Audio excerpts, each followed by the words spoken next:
Good evening and welcome to the SARA online event. This is our fourth event and this time we're talking about cough. So welcome to all of you who've joined us online live at the moment and indeed those who have a chance to watch it later on because it will be available later for you to see again. Thank you for joining us. There are a few housekeeping rules that I need to tell you about. First of all, you will not be able to speak or use your video.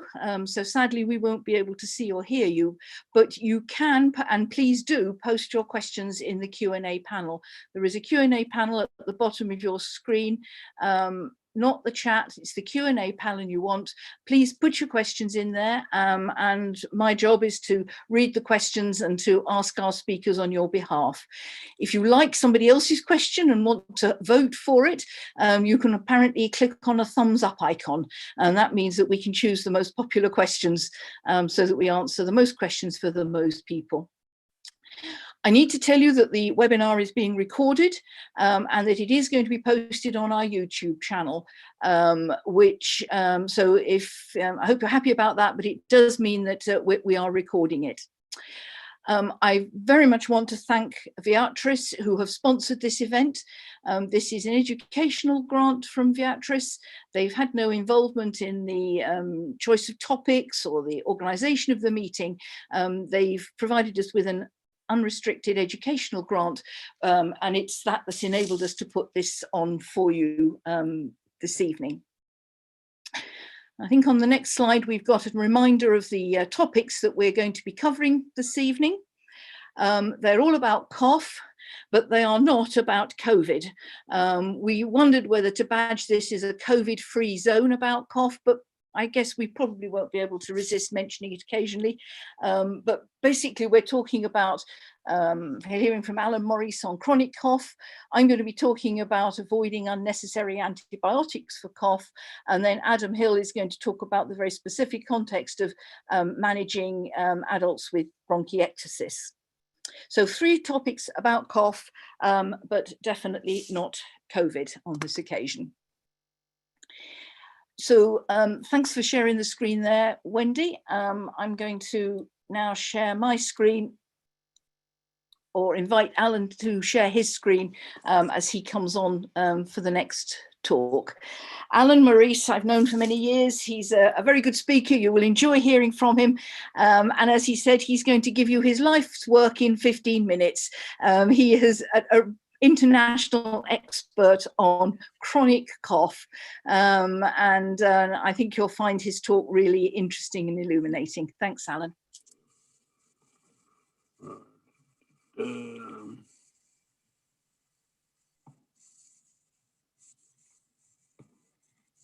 There we are. Hopefully everybody can see that.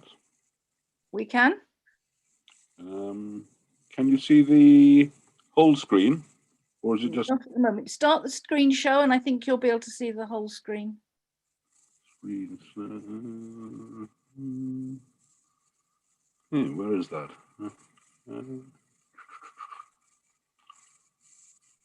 If you click on the menu button slideshow, you should.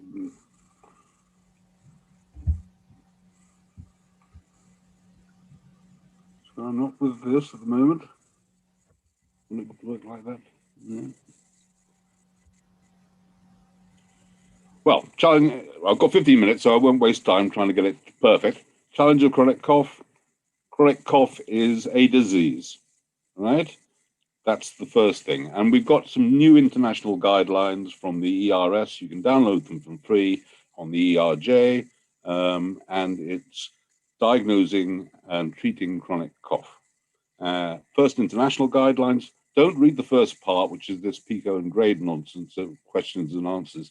Read the narrative section towards the end, and you'll learn all about cough. It's very, very simply written. So cough is a disease, I said. I hope that's not controversial. I mean, we demonstrated, this is in 1987, I demonstrated that ACE inhibitors make you cough by shifting your cough reflex sensitivity. You become hypersensitive up here, and your throat is stimulated by cold air, strong smells, bleaches, because of a supersensitivity of the nerves. And that's what ACE inhibitors do, but that's what viruses do, and that's what people with chronic cough have, a supersensitive vagal afferent nerve in their throat. And the patients tell you this. I get set off by strong smells, bleaches, perfumes, and a change in temperature. Going out into a cold air will set them off coughing. Okay, so that's the phenotype. And what we've got is a unique demographic as well. So it's twice as common in women as men. Boys and girls, it's the same. So it's something that comes on in puberty, and women become more sensitive in their cough reflex. And so the typical patient is a middle-aged lady. And about 1 in 10 of the world's population actually complain of a chronic cough. But when they go and see people, they get told that it's asthma or a chest infection. So if you look in general practice records, and we've done 1.5 million from Cardiff, chronic cough is hardly ever mentioned. It's repeated chest infections which people note down, and they aren't chest infections at all. They're an episode of chronic cough. We'll move on in the interest of time. But what is not appreciated by many people is that this ruins people's lives, particularly professions. So I know a couple of cabinet ministers who've had trouble with this, teachers, barristers, anybody who is in the public eye, telephonists. So it's twice as common in ladies, and unsurprisingly, there is a large amount of stress urinary incontinence, a very embarrassing thing. So my friend Peter Dispingaitis from New York has just published a paper. 60% of patients in his cough clinic have stress urinary incontinence. And of course, that's a big impact on people's quality of life. In COVID times, I will mention the C word, in COVID times, people have been attacked in the street because they've been coughing from their chronic cough, not from COVID. So nowadays we look as chronic cough as the disease, and there are different phenotypes of that disease. So you have chronic cough, which has an asthmatic element to it. It's not asthma, and people are very keen on having asthmatic cough. Well, in fact, it's cough, which is the lead here.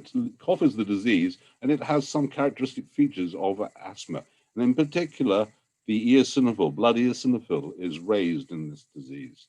Then there's reflux cough, but it's not reflux as you and I normally would describe it, or I used to describe it. And I won't go through the list then. Postnasal drip syndrome doesn't exist, but the Americans believe in it. So asthmatic cough, eosinophilic bronchitis. This is a survey on the right there of 1,000 patients in GP land on the COPD register. And you can see that the blood eosinophil level, if you do a repeated sampling, you get an increase in the number of people positive, and that's above 0.3 in my book. So if that person has repeated highish blood eosinophil counts on the blood counts, it's diagnostic of an eosinophilic bronchitis in their airways. And these are the people who respond to steroids. If you don't have eosinophils in your blood, in my view, steroids are not a very good treatment. So I don't give them inhaled steroids. I give them LAMA, and prednisolone is verboten. So look for the treatable trait, and in this case, it's eosinophilia in asthmatic cough. In reflux cough, reflux airway disease is a thing that people misunderstand. It's not heartburn. Heartburn is acid reflux, but acid reflux is just the tip of the iceberg. Underneath it, there's all this non-acid reflux. We all taste our food sometimes, and that's what I'm saying. This gaseous mist comes up and irritates the nerves in the back of the throat. And you can see there that there is 3 things that can happen. The first one is that this irritation can give rise to eosinophilic infiltration by release of those cytokines. In most people, however, it's not an eosinophilic inflammation. Most people do not have an asthmatic phenotype. Most people have the non-asthmatic neutrophilic phenotype. which is more like chronic bronchitis, but it's a very, very not productive phlegm. But almost all of them with chronic cough have an increased sensitivity of the nerves, and we now know that this is due to release of ATP by the damaged epithelium irritating the nerves. So just quickly with reflux cough, I hope that I haven't frightened you off by saying that it's reflux, but it's not reflux like we know it. It's not acid reflux, and in fact, it's probably a mixture of reflux and esophageal dysmotility. So when you've got this condition, you have no effect of PPIs. So although it's reflux, do not give them PPIs, because PPIs are brilliant at blocking acid, but this is not an acid-related phenomenon. It's what I call airway reflux, because it sounds like a mist and irritates the nerves. So dysmotility is probably the commonest thing I see, and on the right there is a test called esophageal, high-resolution esophageal manometry, and you can see the swallow on the right goes all the way down to the stomach, but the swallow on the left stops halfway down, and the purple bit in the middle, the lilac bit in the middle, is the water that's left in the esophagus. So sure, some of it is esophagopharyngeal reflux.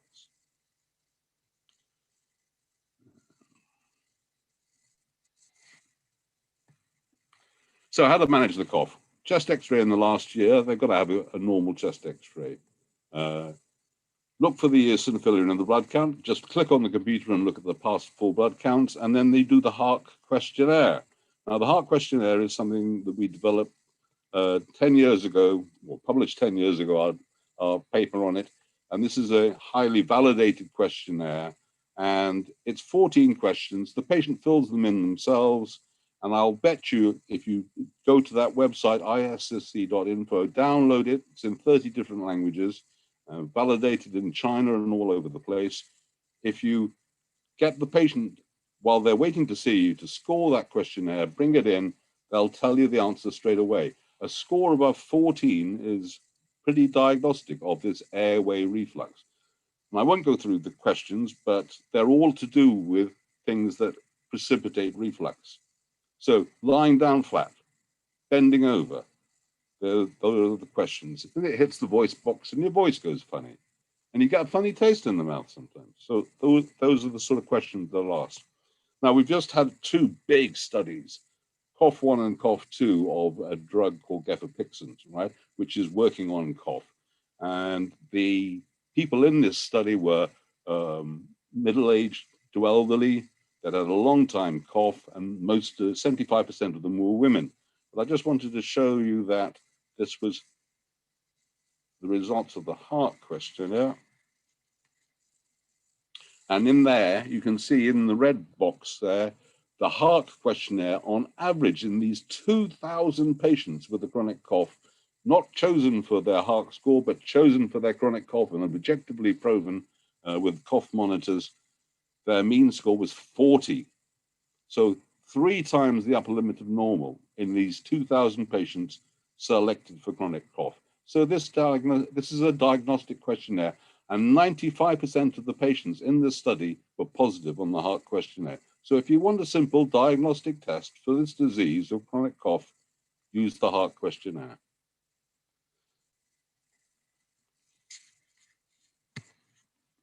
So what do we do? What do we recommend? We've got a flow diagram in the guidelines. So you've got to ask about cough duration, impact, cough triggers, and the family history is quite important. Then do the heart score. You've got to avoid all the ACE inhibitors and the usual stuff. 1 in 10 of my patients who come to my cough clinic are on ACE inhibitor. How crazy is that? Do a chest x-ray, pulmonary function test, and exhaled nitric oxide is not as good as it is in asthma at diagnosing this, and I use the blood eosinophil count, as I've said. And the further management, well, okay, we probably, if you're really stuck, try a month's worth of inhaled steroids, because it may be an asthmatic element, even if there is a lowish eosinophil count. So months worth of inhaled steroids, and stop if it doesn't work. They don't have asthma. They have a chronic cough, the disease chronic cough. You don't need any more diagnoses. All right. So what else can we do for that? Well, we can give low-dose opiates. 5 milligrams MST twice a day can be miraculous at getting rid of the cough in about a third of patients. 2/3 don't respond, and there's no point in giving them more morphine. They don't respond, and it's something to do with the central mechanism here. I use quite a lot of pro-motility agents, and one of those pro-motility agents is azithromycin, and I'm sure Adam is going to talk about azithromycin in bronchiectasis, but azithromycin also works in chronic cough, in my opinion. The evidence is there, but some people do disagree. I also use metoclopramide if someone has got a hiatus hernia, for example. And then there's gabapentin pregabalin, which the Americans use a lot, which doesn't work at all. And we have cough control therapy where physiotherapists can help.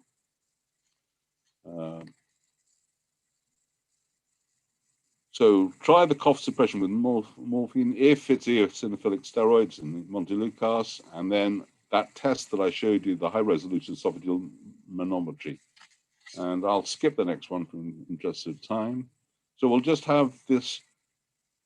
This is Jeffrey Bernstock, who invented the purinergic nervous system. This is ATP, adenosine triphosphate. The energy packets in the cells are released and they irritate the nerves. And they irritate the nerve through this P2X3 receptor, a purinergic receptor. And when a blocker of this system came through, that's AF219, and it's now called gefapixant, you can see on the right a dramatic fall in cough counts when they were given the drug.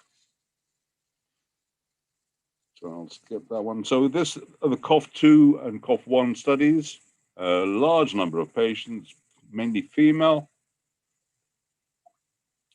middle-aged, and what were the results? Well, there was a significant reduction in coughing, 45 milligrams, and this drug will be coming to you shortly. And so it's a drug which works on the pathological cough reflex, the hypersensitivity part of the cough reflex. It doesn't block cough because cough is a vital protective reflex. So, in conclusion, we've got some other new drugs, substance P blockers, and then that experiment which I did in 1987, in the Lancet, I wrote 2 paragraphs saying it was substance P which was the cause of the cough. And sure enough, there is a blocker of substance P which does seem to inhibit cough. Gefapixant is the drug from Merck that I've just told you about. It finished its phase 3 and hopefully get a license by the end of the year. And then there are 3 other companies got the similar drugs or better drugs, because these drugs do have a side effect of taste disturbance. And it happens in up to about a half of people, but it's only a mild thing. And most people say, I'd much rather get rid of the cough doctor, and not being able to taste chocolate is something I can live with. So in conclusion, chronic cough is a disease. It causes distress to millions who are often denied by us, the profession. It's the cough hypersensitivity, which is the mechanism. They're irritated in their throat. Clinical assessment rather than tests are the key to the diagnosis. Do the heart questionnaire.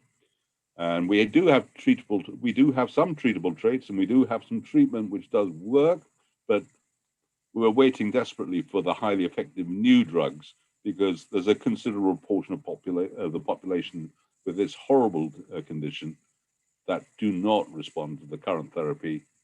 And finally, cough control therapy, if done properly by a qualified physiotherapist or speech and language therapist, can be a benefit. So there is non-drug therapy available as well.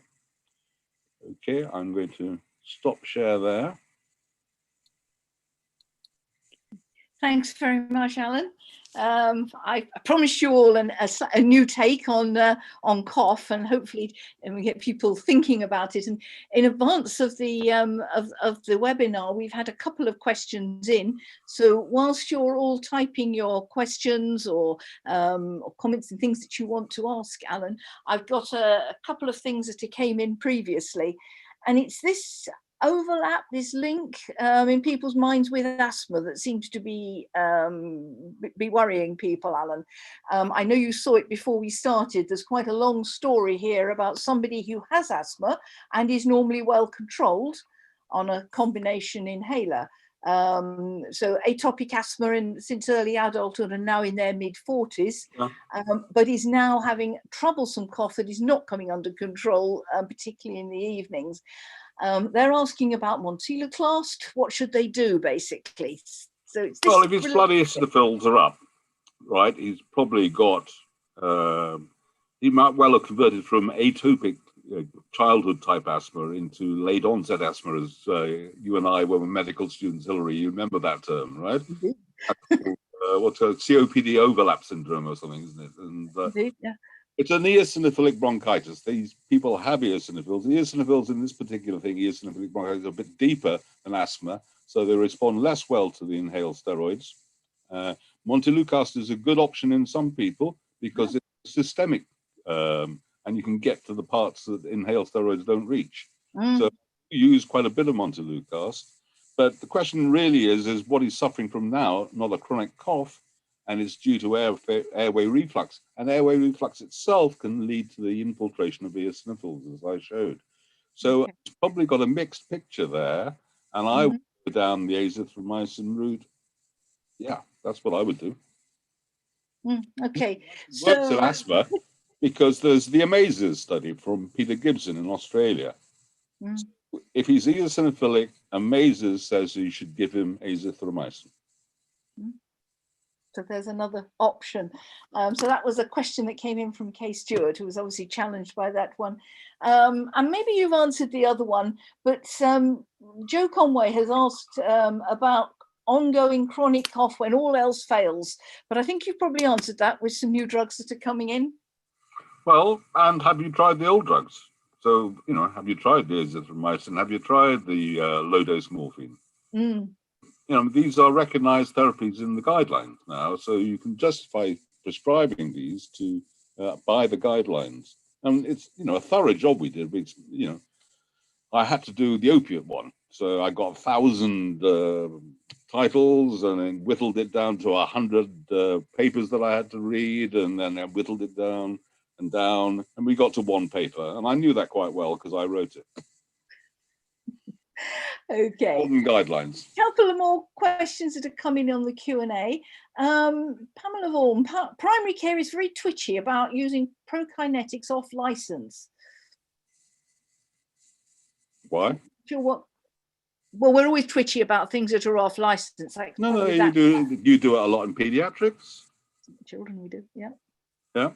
So off license, metoclopramide can give you funny movements. All right. You tell the patient, watch out for the funny movements, and the pharmacist will tell them that too, and it's in the card. And if it works, after a month, you can continue on, and you've not got the funny movements. If it doesn't work, more often than not, it doesn't work. You know, it works sometimes, and if it doesn't work, stop it. It's a trial. So, don't worry about that one. And there's one more question. I'm just going to give you a few seconds to answer. Is there a place for tricyclic antidepressants? Somebody would like to know. We have tried them. Nobody's done a really good randomized controlled trial, but nobody's, you know, shouting at the top of the roof saying it works. No. We have tried various antidepressants, but it's not a depressive illness really, unless the coughing makes you depressed. Because when you cure the cough, the depression goes away. So it sounds as though probably not.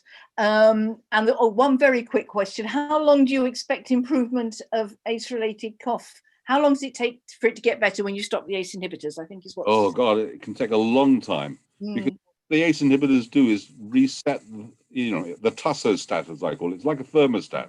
So it makes them more sensitive, and then it gradually settles down. I explained to the patient, it's like having a burn on the skin. You blow on it, it hurts, and then it takes a long while for the nerve to get back down to normal sensitivity. So the same is true with ACE inhibitors. The ACE inhibitors take a long time to wear off because it's probably here in the nodose and jugular ganglia where they're working. Okay, so the answer is a long time. Thank you very much Can be indeed. a long time. I'm looking at time. I'm looking at the time. We must move on, but we may have time for a few more questions at the end. So stay with us, Alan. Thank you very much indeed. My pleasure. And I'm now going to talk about something completely different. I just need to stop my and share the screen.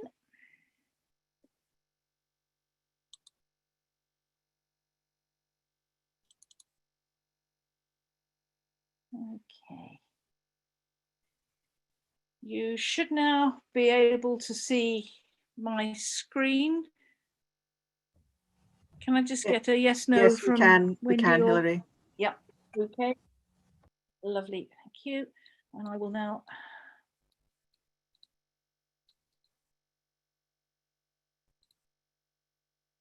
Okay. So I'm going to talk about a very different situation. I'm going to be talking about acute coughs. So Alan has talked to us about the chronic coughs. I'm now going to talk about the patient who's come in with a cough for maybe 1, 2, 3 weeks, the acute cough, and the important question of how we avoid unnecessary antibiotic prescriptions.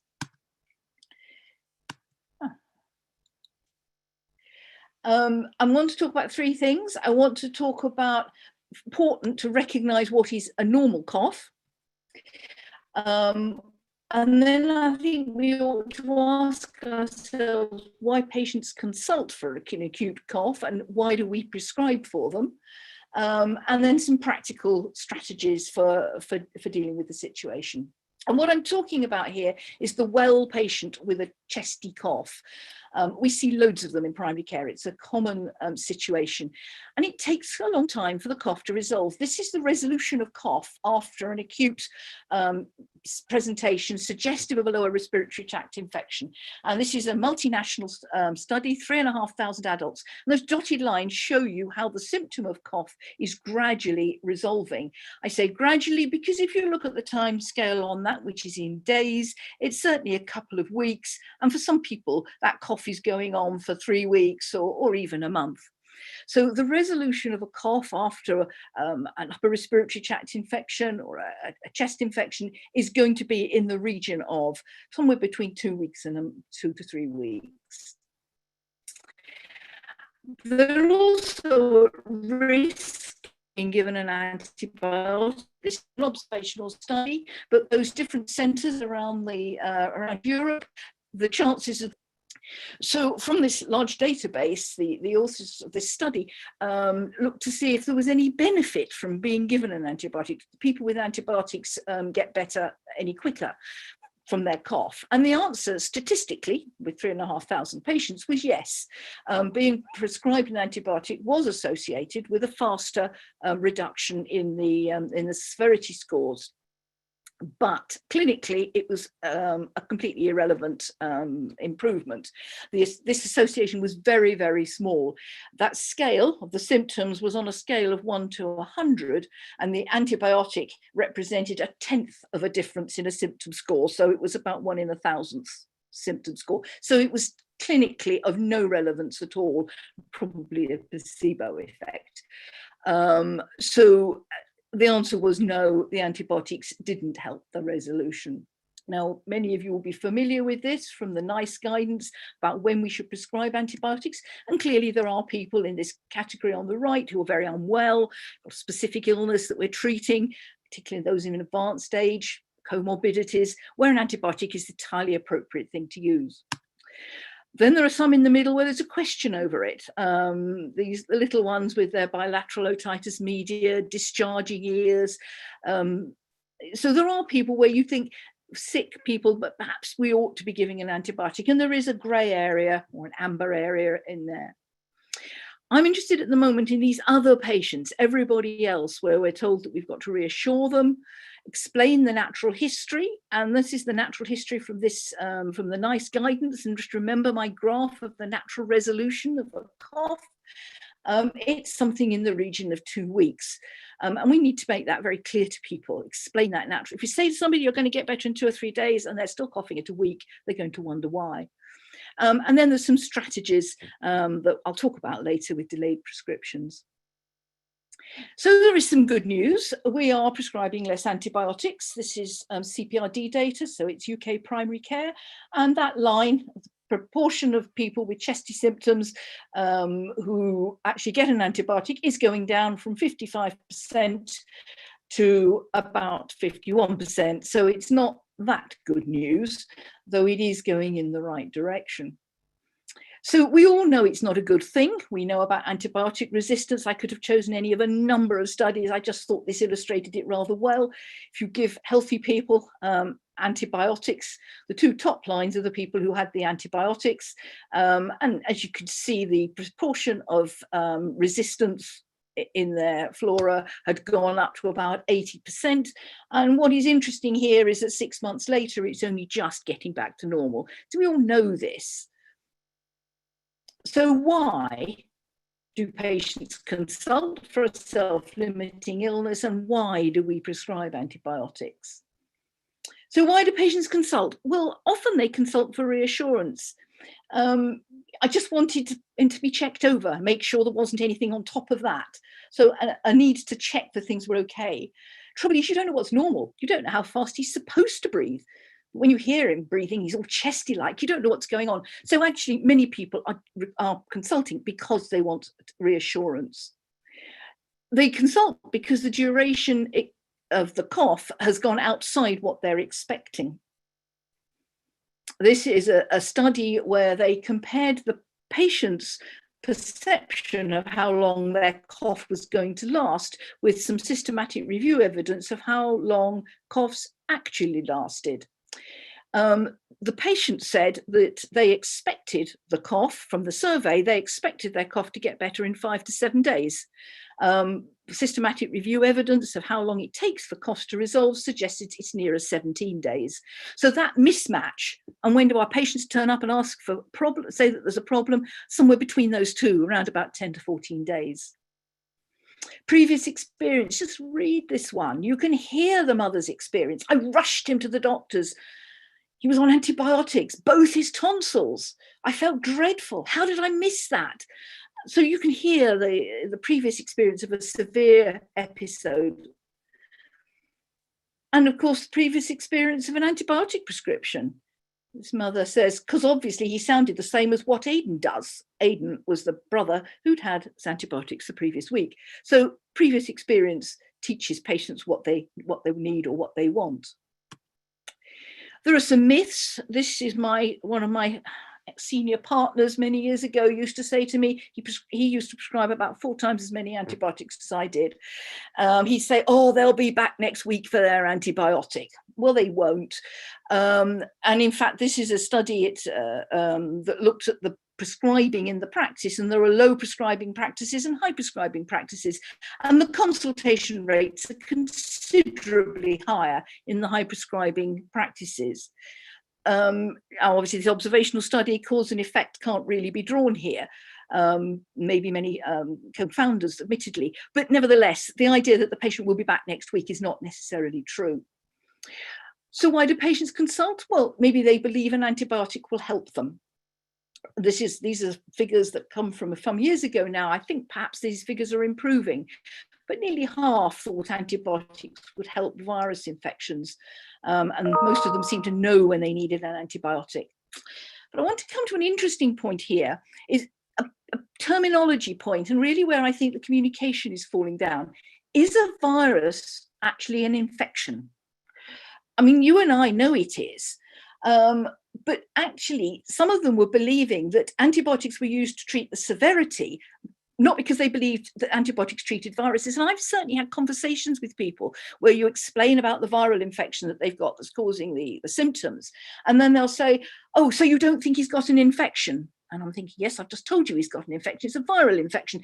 But these words here don't necessarily get across. So perhaps we just need to understand that sometimes patients don't understand the concept of viruses and infections and bacteria in the way that we do. So it's around the consultation and the communication, and that viral infections can be severe, as we've discovered with COVID, and that bacterial infections can be self-limiting and don't need treatment. So why do we prescribe?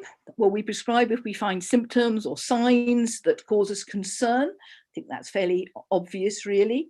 We prescribe too if a duration is worrying. Here, the GP who you feel doesn't want to prescribe, but it's been a couple of weeks already, they're no better at all. I might give them a prescription then, even though there weren't really overt clinical signs. So the duration worries us too. And we need to remember the actual duration or a chest infection. We prescribe because we think the patient wants a prescription, but actually the patient's desire for a prescription for an antibiotic is only modestly associated with the prescription. It's our perception as clinicians of whether the patient wants an antibiotic that has the stronger association. And then there's a feeling that we need to do something. The patient needs some help. This is actually a low prescribing GP, but they are concerned that they need to do something. I'm going to come back to that point in a minute later. And of course, if you've had a complaint, that influences. If I had a complaint, I didn't prescribe an antibiotic, changes the way you prescribe. You don't want to have a complaint against it, even if you are right. Interesting perspective. Uncertainty is a problem. This GP said it'd be nice to know for sure whether somebody's got something serious or whether I need to prescribe. This is the problem we're faced with all the time in primary care. These are some data from the SIGN guidelines on management of lower respiratory infection. Of 1 million people with chesty symptoms, only about a third consult their primary care physician. About a third of those get an antibiotic. Only 5,000 will get pneumonia, 250 will be admitted, 25 will end up seriously ill, and about 6 will die. So what we're looking for in primary care is the needle in a haystack, is the one that really is going to get into trouble. And the symptoms that we're given to identify them are not absolute. There are some key things that gives you a raised respiratory rate, fever. Lots of people have fever for lots of reasons. Absence of cold symptoms and a sore throat, and of course focal signs can point you towards it, but they're not absolute. Leaves a degree of uncertainty. And of course there's the high risk groups that we know about. So I think we do prescribe antibiotics more, and part of this is because it relies on clinical judgment, and sometimes we don't really know for sure, and therefore we prescribe antibiotics in case. So what are the strategies for reducing prescribing? Well, we can reduce clinical uncertainty, and scores like these two, many of you will be familiar with the CENTER criteria for deciding whether a sore throat in an adult is a streptococcal sore throat, fever pain, which is perhaps a slightly better one. But they both look for the fever, they look for tonsillar exudate. I think a lack of cough or cold symptoms can be a clue. And I think the other one's interesting, they attend rapidly. Most people with the acute coughs come in at about 7 to 10 days after the start of the cough. But people who come in very quickly with symptoms are perhaps more likely to be ill. So things to look out for. We can perhaps reduce our clinical uncertainty. Delayed prescribing is a strategy, and this is a Cochrane review that looked at this. So compared to an immediate prescription, a delayed prescription will help reduce antibiotic use. No prescription, of course, reduced it even more. Patients were quite happy to be given a delayed prescription, not always so happy about not being given a prescription. And in terms of the control, there seemed very little difference. Some symptoms, not cough didn't respond to the immediate prescription, and there was no difference in the no prescription groups, but some symptoms like fever may have done. So there's really very, very little evidence that delayed prescribing is an option. And many of us do this, issue a prescription and advise people when they can use it. CRP testing is very interesting. This study comes from the Netherlands, where this is done very widely in primary care, and certainly we found it useful. We are able to do this in our practice in one of the sites. CRP point of care testing can help. In this study, they did a cluster randomized trial where practices were given either usual care or CRP testing, or taught some consultation skills, or both. And both of those strategies, the CRP testing and the consultation skills, reduced antibiotic prescribing. But if you did both, almost from 67% of given antibiotics to 23%, so a very substantial reduction. Patients recovered just as well based on their symptom scores and were completely happy with care. Consultation skills are really important, and here's a few thoughts that have come from a study done in the States. The first one is listen to the patient's story. They want to tell you the story, so listen to it and examine them carefully. It does mean getting the stethoscope out and looking in ears. Remember that patients are consulting for reassurance. Making a real show of doing an examination and then saying, I can't find anything wrong. And you can almost see patients sometimes saying, oh, good. And that's almost the end of the consultation. Remember that viral to some people equates to mild and short-lived, though whether that's still true with the COVID epidemic, I don't know, but certainly in some of the literature suggests that, and that bacterial means severe, so that there may be a communication problem. You need to do two things. You need to give the negative recommendation. An antibiotic won't help, but you immediately follow that up with, but this is what you can do. Remember that GP who wanted to do something.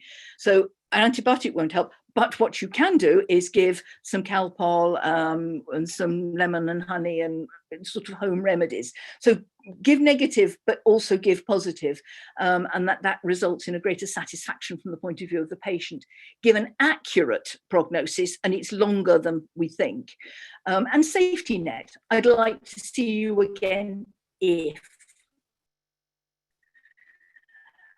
So this is my way of doing it. I draw this out for patients when they're sitting in front of me. It's more difficult on our phone call. This is your cold. This is where you started off with your sore throat, your cold, feeling ill, and with a fever. That's going to get better in about 5 days. The cough gets started during that and will reach a peak at around about 10 to 14 days, which of course is when people come to see us. So this stage, they're coughing madly, dreadfully, disturbing their sleep and everybody else, but they're well in themselves. They're well with a cough. And at that point, the treatment is painkillers, honey and lemon, pastils, avoid too much talking and cold air, the things that, some of the things that Alan was talking about that trigger the cough. In the expectation, it will get better within the month, and see me again if your temperature goes back up, if it doesn't get better, if you cough up blood, etc., etc. And finally, avoid mixed messages. And this is very, very difficult. Yes, we discuss treatment options. I'll explain why. And if they don't like it, they'll go and see another GP and get the antibiotics. And I know that that certainly happened to me. And another one here, high prescriber here, they're getting mixed messages. I think certainly we have to present a common ground, a united front in terms of policy, so that people are getting the same message whoever they see. And that's very difficult. This is my practice, or one of the sites in my practice, and we have something like 20 GPs now, and getting agreement and strategies for antibiotic prescribing is extremely difficult amongst that many people. So just to sum that up, a few thoughts about avoiding unnecessary antibiotic prescriptions. Recognizing normality, recognizing what is the normal process of a cough after an upper respiratory tract infection or a chesty cough. Why do people consult with acute cough, and why do people prescribe?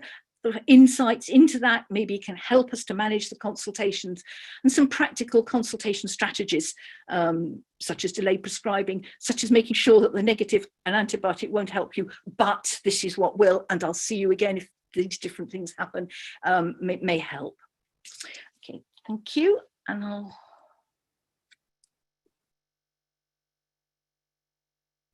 stop sharing. Okay.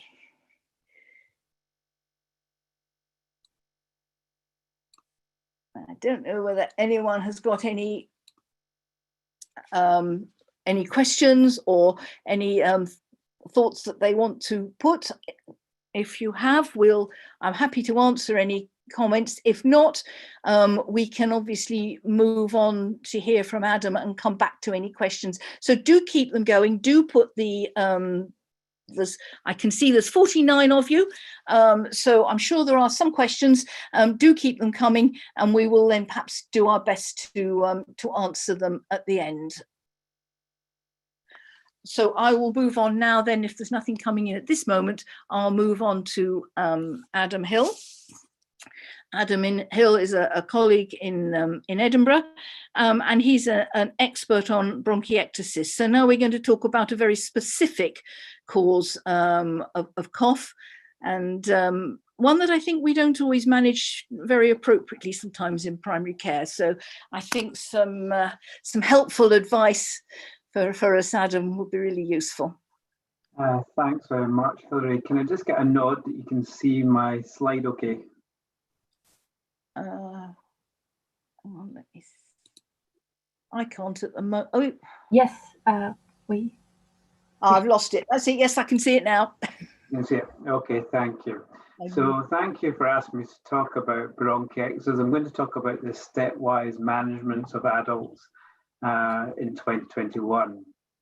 There is a wide spectrum of bronchiectasis, and I've just given you two examples here.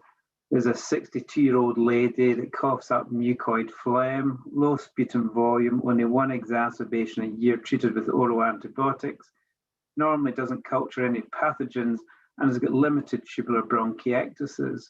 So that's a case of mild disease. And now a case of severe disease in a 45-year-old man who's got large volumes of frank recurrent phlegm, and you see an example on the right there, 6 exacerbations a year. Oral antibiotics don't touch him, and he needs intravenous antibiotics.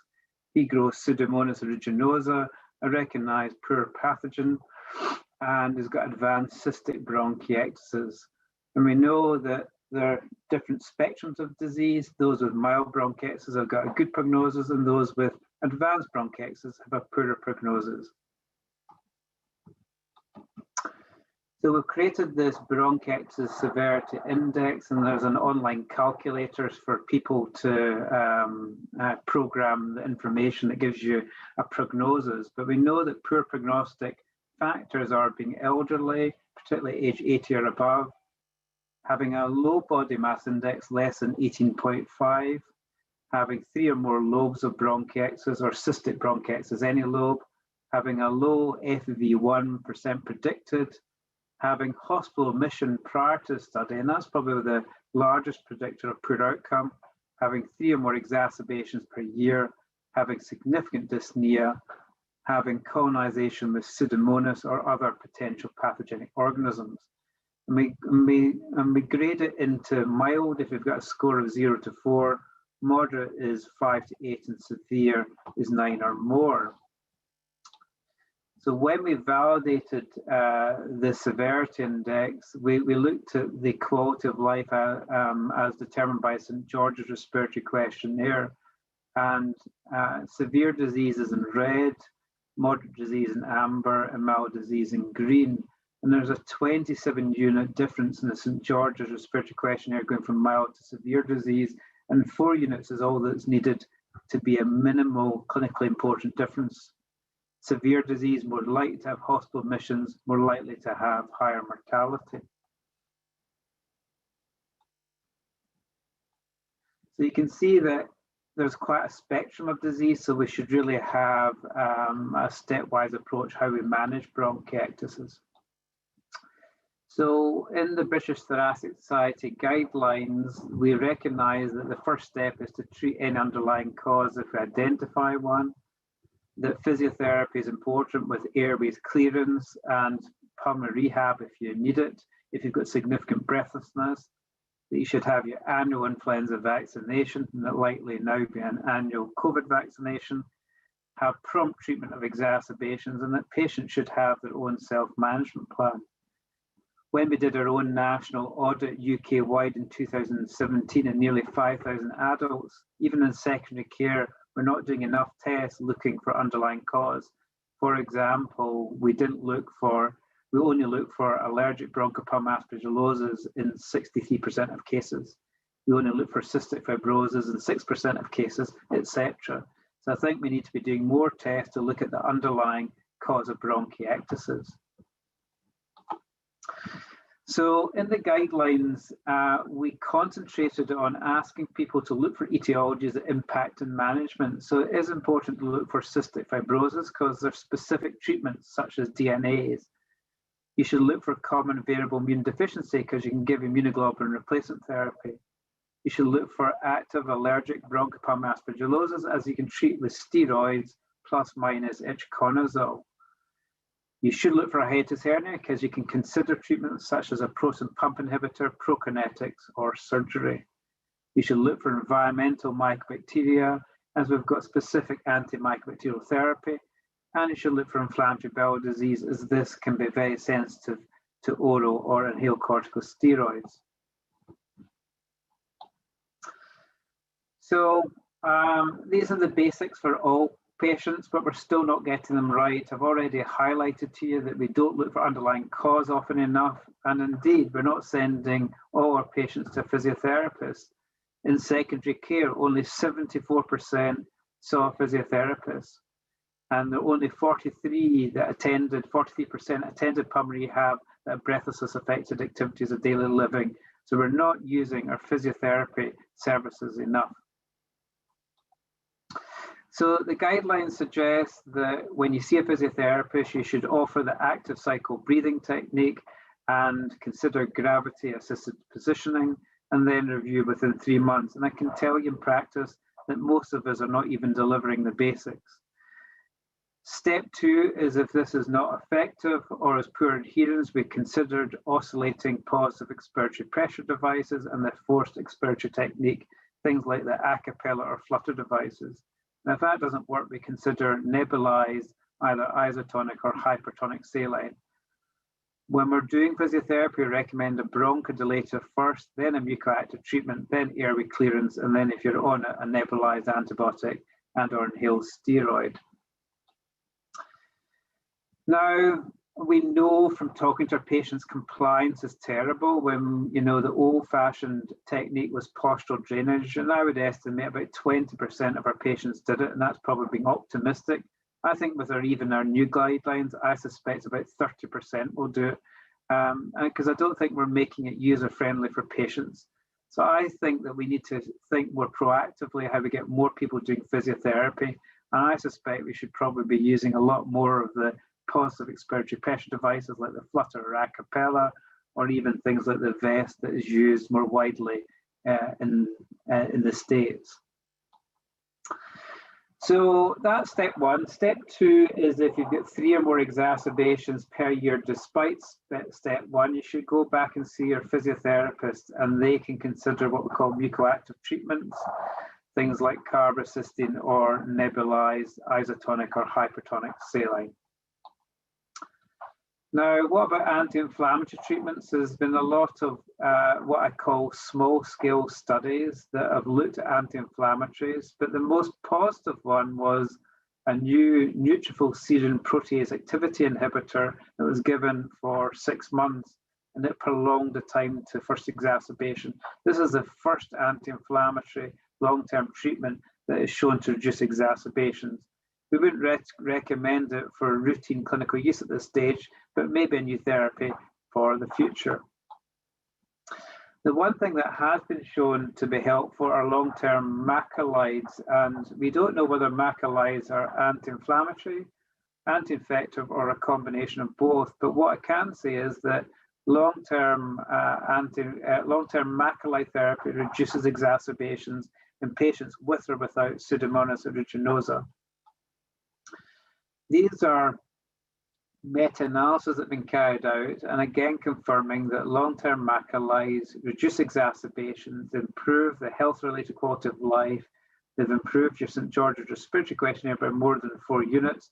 As I said previously, that's the minimal clinical important difference. Slight benefit with lung function, but they do have side effects, particularly GI side effects, particularly abdominal pain, particularly diarrhea.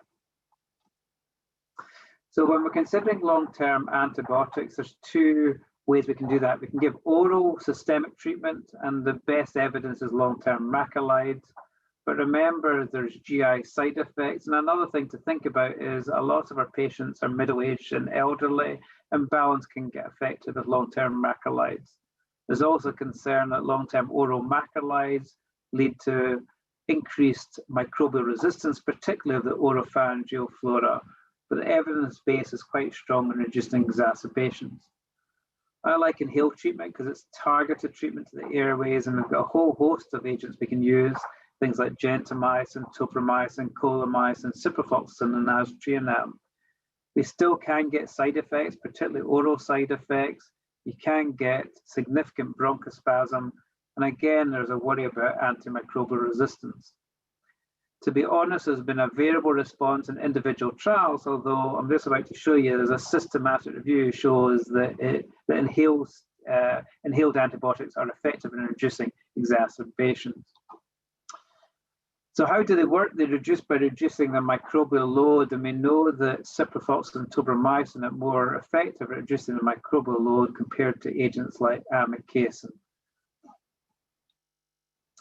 So when we look at the long-term antibiotics, in green is where there have been positive effects, red when they've had no effect. And with our own study we did in Edinburgh, we looked at long-term inhaled gentamicin, 80 milligrams twice daily as continuous treatment for 1 year, and that prolonged the time to first exacerbation. Long-term colamycin in a multi-center study showed that 6 months of inhaled colamycin, 1 megaunit twice daily, prolonged time to next exacerbation in those that complied with therapy. We've then got the ciprofloxacin studies, and unfortunately, there were 2 different types of inhaled ciprofloxacin studies, and 1 out of the 2 arms was positive in prolonged time to exacerbations. But to get a treatment license, you need both studies showing the same effect.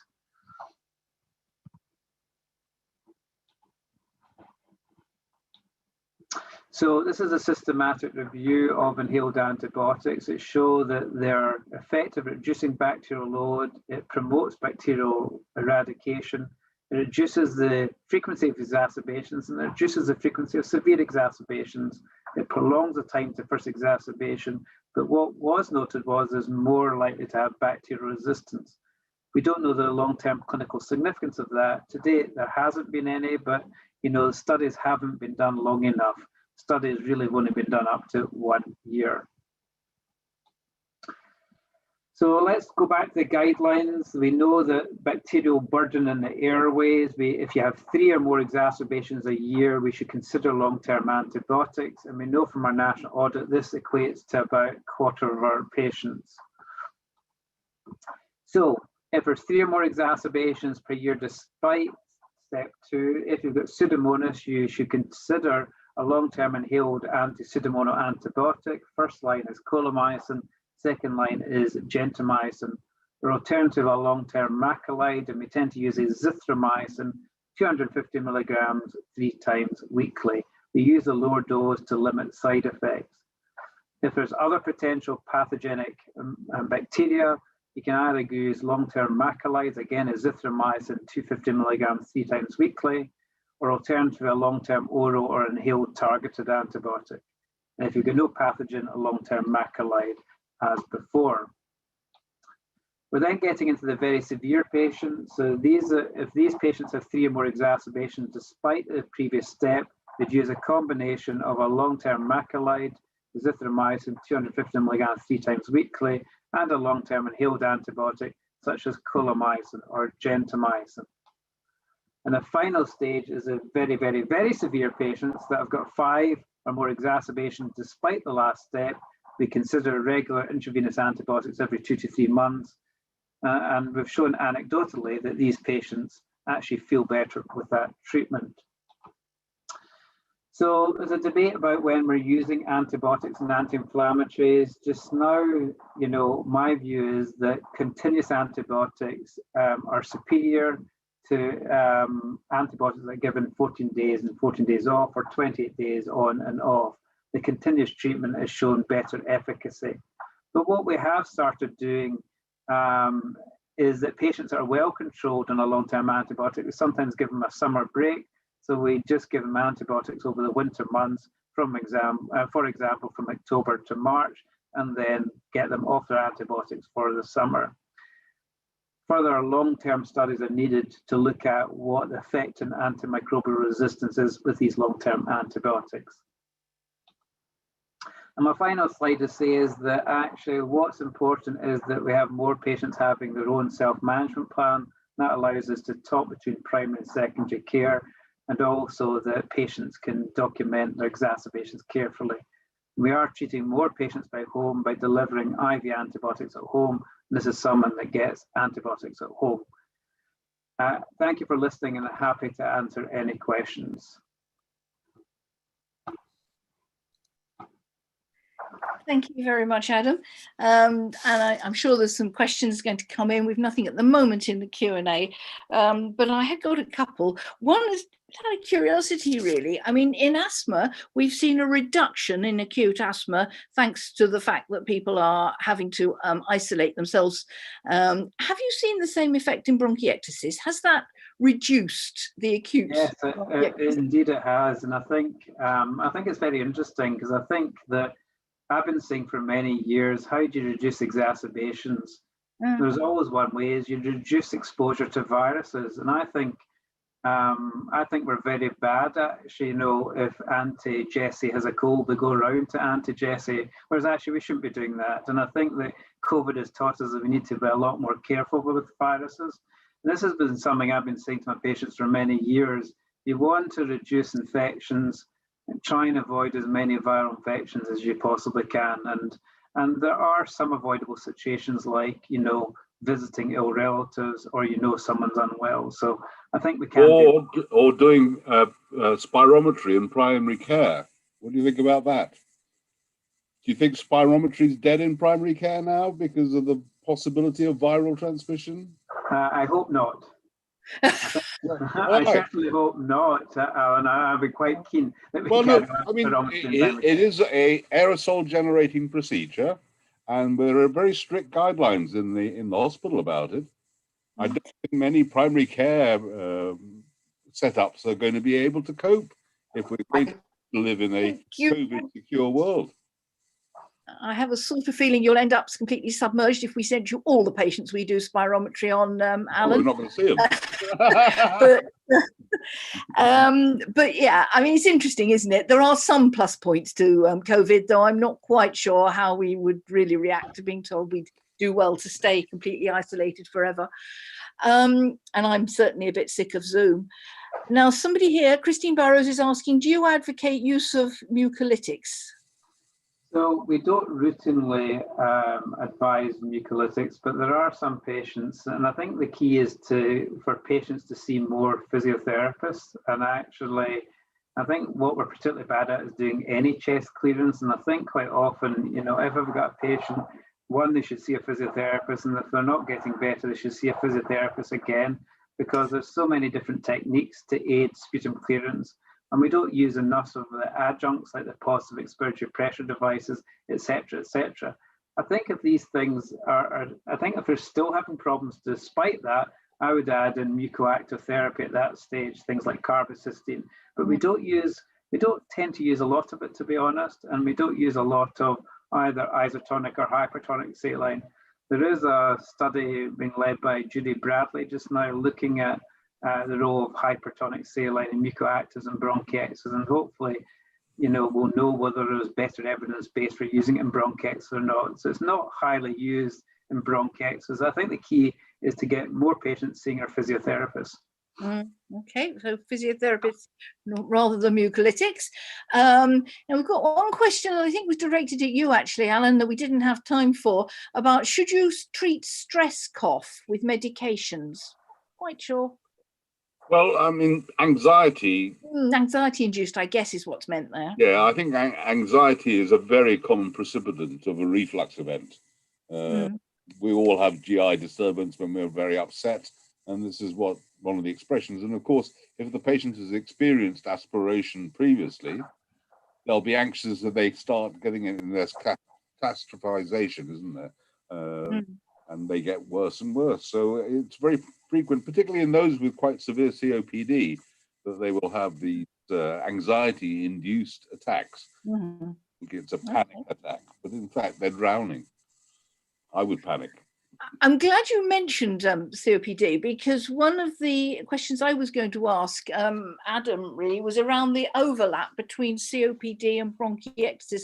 I suspect we're not diagnosing bronchiectasis in our patients, we're calling it COPD. Yeah, I think that bronchiectasis is really common in COPD, and actually the more you look, the more you find it with high resolution CT scan or CTs with 1 millimeter cuts. You know, I think we're identifying a lot of bronchiectasis in patients with COPD.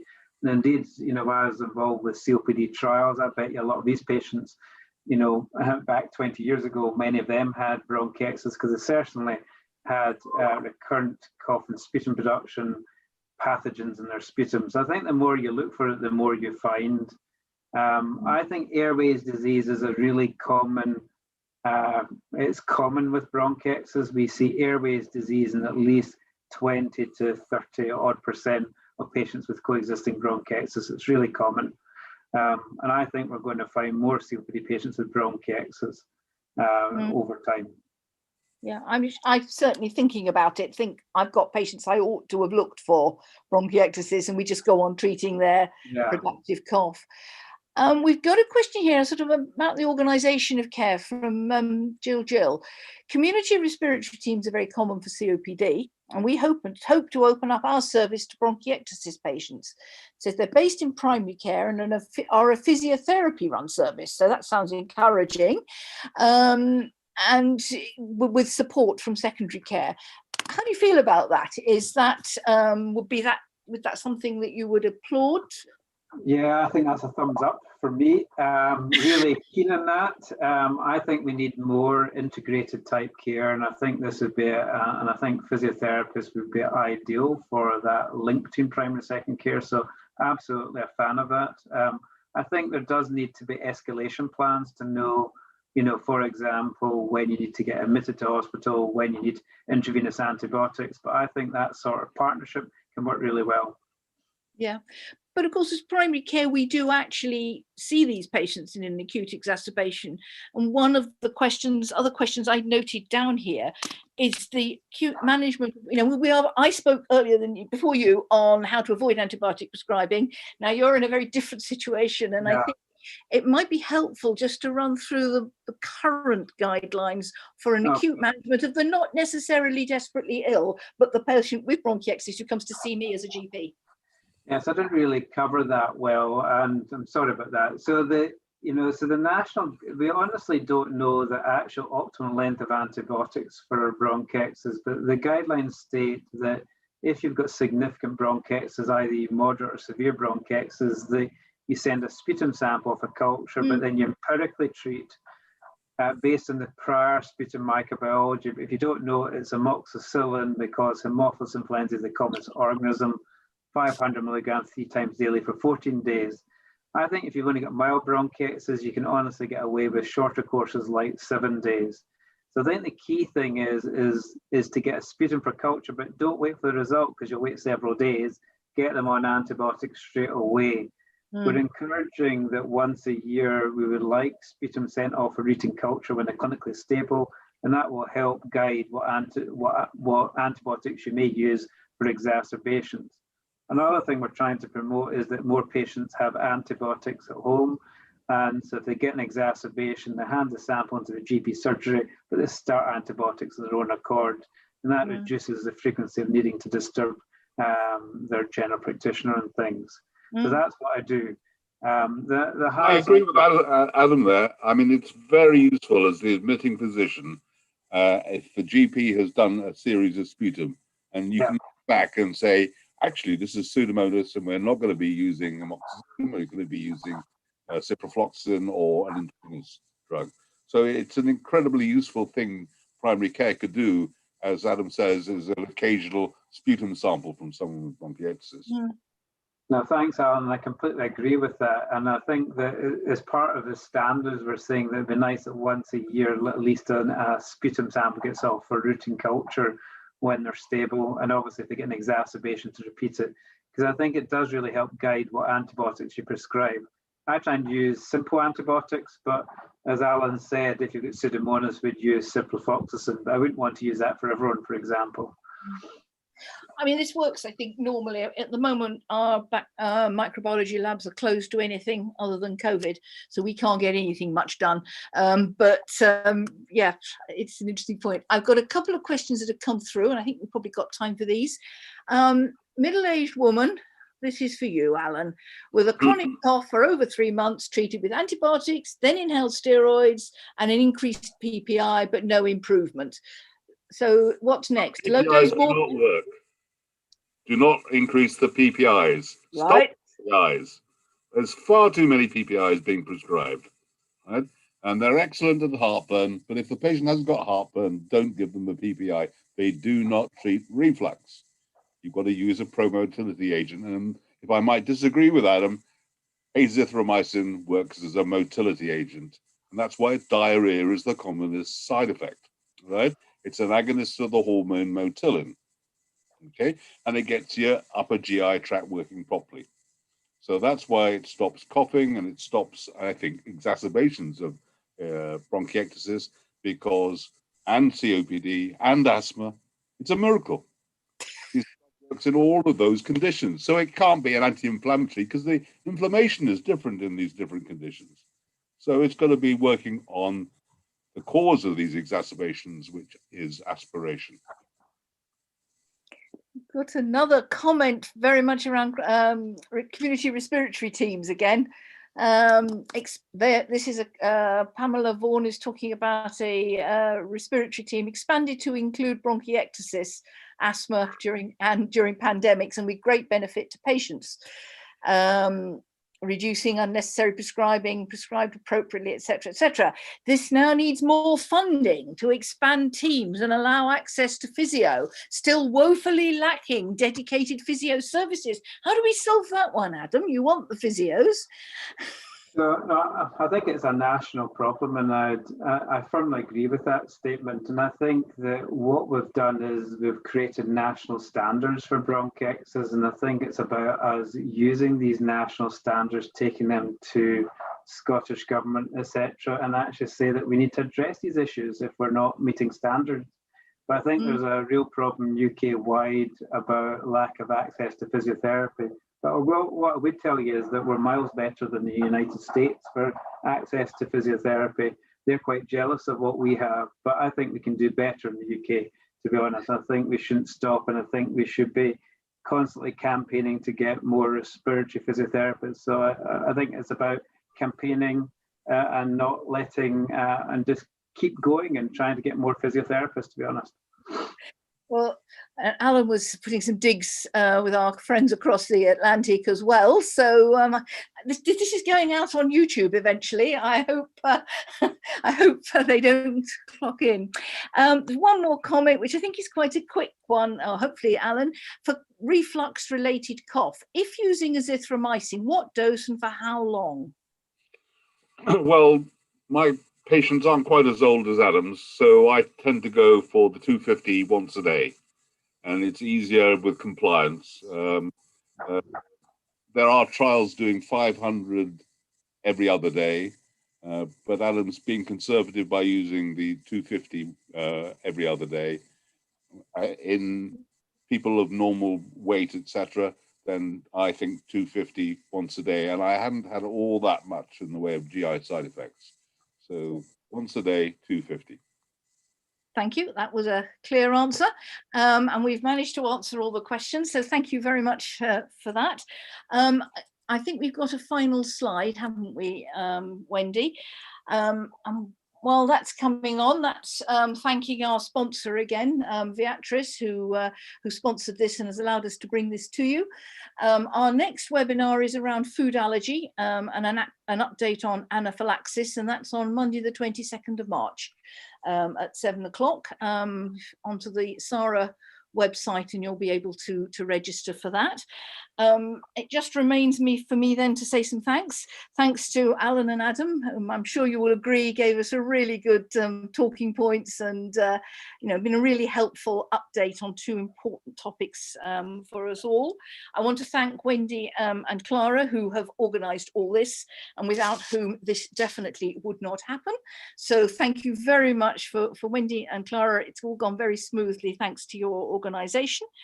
You know about the next meeting, and then I've thanked Beatrice, and finally I want to thank the audience who've been with us for joining us and for sending us some questions, and I hope you all have